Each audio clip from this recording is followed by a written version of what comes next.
Welcome to Mr. Smile Fish Haven 2.0. Dito po sa amin, hindi kami nagtatago ng sekreto ng mga pag-aalaga sa isda. Tuturo po kami para mas mapula sila at mas malusog. Paborito nila ang alamang. Lalo na yung fresh. Ito dried ito eh. Ganyan sila katakaw. Maaari po kayo magtanong anytime sa aking asawa na si Oliver Martin. Si Mr. Smile Fish Haven. 2.0 na po tayo.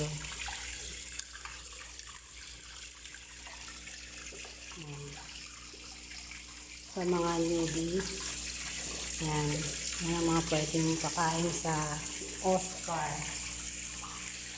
Ang sekreto ng Oscar ay alamang.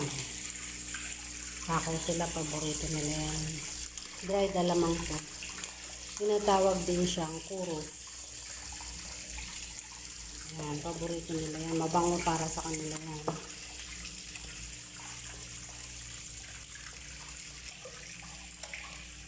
Yan na lang naiwan mga pantries namin breeder. Gagawin namin yung breeder. Matagal pa yan. Mga bata. Paboritong alagaan ng asawa ko yan, Oscar. Tapos, mga angel. Yan, ang aming angel. Platinum. Black. Ito naman si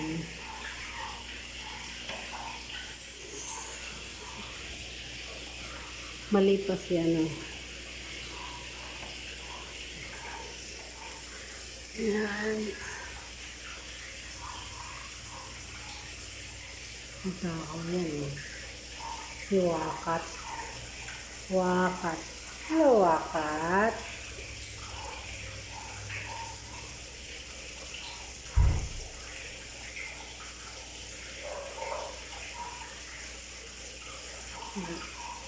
Dati niyang paboritong alagaan yan. Pero mag-uumpisa kami ulit.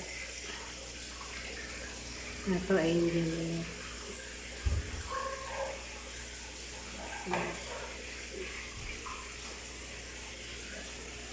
Santa Isabel. Mga breed naman ng anak ko. Bukod sa mga yan. Lata niya yan. Mga babies niya.